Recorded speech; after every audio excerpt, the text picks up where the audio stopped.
Salut tout le monde et bienvenue dans cette revue de presse du lundi. On va démarrer avec de l'émotion comme le témoigne la une de l'équipe. Bentaleb, un but en plein cœur. Hier soir, le milieu du LOSC a inscrit le premier but lillois pour son retour sur les terrains, 8 mois après son malaise cardio-respiratoire. Héroïque, ajoute le quotidien, Nabil Bentaleb n'aura eu besoin que de 5 minutes pour se montrer décisif sur un corner repoussé par Brice Samba. Un but capital qui fait même parler en Espagne où Mundo Deportivo lui a réservé un petit encart. L'émotion était énorme pour Bentaleb, pour ses coéquipiers et aussi Bruno Genesio, l'entraîneur du LOSC. Avant ça, l'OL est allé s'imposer largement sur la pelouse de Montpellier. Pourvu que ça dure, écrit l'équipe. Ça fait 2 victoires en 3 matchs pour Paulo Fonseca à la tête de l'Olympique Lyonnais et déjà 10 buts inscrits. Les débuts sont encourageants et il faudra confirmer tout ça dès dimanche prochain face au PSG. Justement, du côté parisien, il y a un joueur qui se cherche toujours, c'est Kvichak Kvaratskhelia. L'ailier géorgien n'a toujours pas trouvé les automatismes voulus avec ses compères offensifs. Il a une nouvelle fois été timide face à Toulouse. Pas d'inquiétude évidemment, ça ne fait qu'un mois qu'il est là, mais le PSG en attend beaucoup plus. Un mot sur Paul Pogba qui continue de préparer son retour depuis Miami.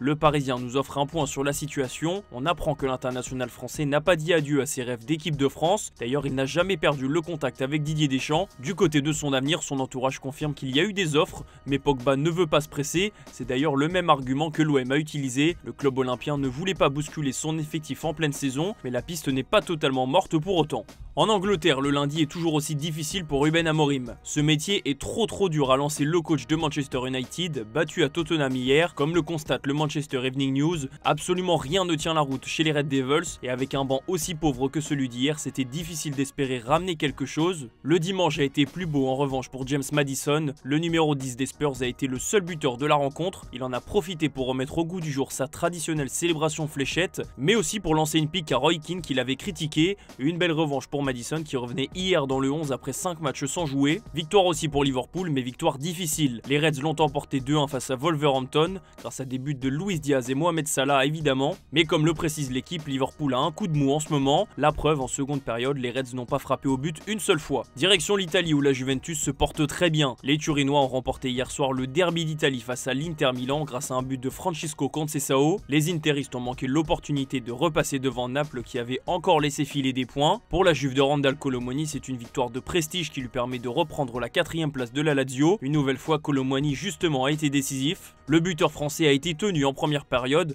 avant de faire la différence en seconde sur une série de dribbles remarquables. L'Italie s'enflamme toujours autant pour le joueur prêté par le PSG qui est sur un nuage depuis son arrivée dans le Piémont. Il régale encore, précise le journal L'Équipe. Niveau stats, ça fait 5 buts et une passe décisive en 5 rencontres pour Colomoni. On va finir en Espagne et d'abord à Barcelone. Hansi Flick a été clair, il veut gagner des titres avec le Barça. Après la victoire en Supercoupe d'Espagne, le coach allemand veut gagner la Liga. Et comme l'explique Sport, ce soir le Barça a une opportunité en or de reprendre la tête du championnat. Il suffit de battre le Rayo Vallecano à domicile. Les Catalans peuvent profiter des faux pas du Real et de l'Atlético. Sport parle aussi mercato. Deco, le directeur sportif barcelonais, aurait dit non aux éventuelles arrivées de Virgil van Dijk et Joshua Kimmich qui seront libres de tout contrat cet été. En revanche, il y a un joueur qui est très clair sur son avenir, c'est Marcus Rashford. Le Manchester Evening News évoque l'avenir de l'attaquant anglais et visiblement Rashford n'a qu'une ambition, rejoindre Barcelone. Dans sa tête tout est clair, son prêt de 6 mois à Aston Villa doit lui servir pour se relancer avant de filer au Barça. Affaire à suivre. Enfin, on va conclure dans la capitale espagnole. Casemiro s'est entretenu ce lundi avec le journal AS et il a évoqué très longuement le Real Madrid,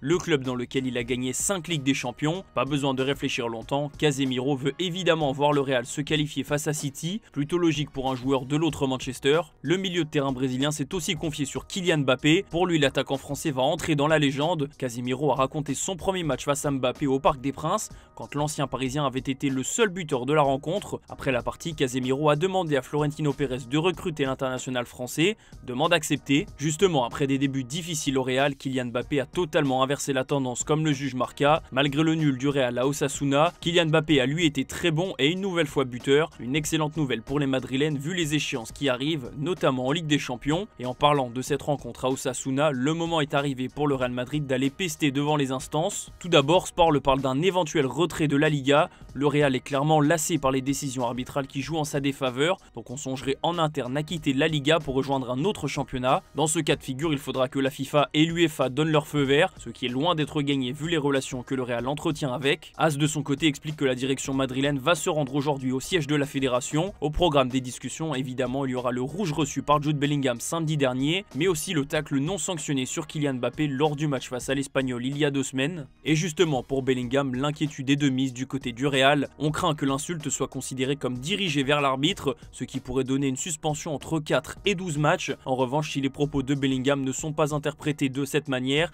il prendra seulement 1 ou 2 matchs. Dans tous les cas, il sera là contre Manchester City parce que c'est de la Ligue des Champions, au contraire de David Alaba et Antonio Rüdiger qui sont encore sur le carreau. Les deux défenseurs ne s'entraînent toujours pas avec le groupe, donc ils seront visiblement absents en Ligue des Champions. Voilà, c'est la fin de cette revue de presse, merci de l'avoir suivi et on se donne rendez-vous en fin d'après-midi pour le JT Foot Mercato.